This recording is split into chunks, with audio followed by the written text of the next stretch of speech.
गानचतुराय गानप्राणाय गानान्तरात्मने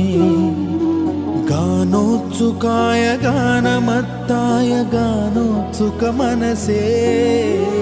गुरुपूजिताय गुरुदैवताय गुरुकुलस्थायिने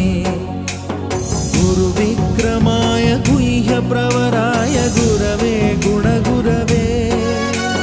गुरुदैत्यकलक्षेत्रे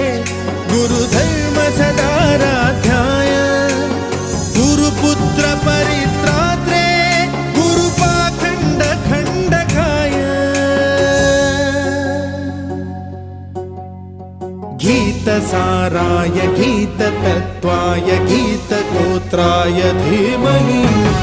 गूढगुल्फाय गन्धमत्ताय गोजयप्रदाय धीमहि गुणाति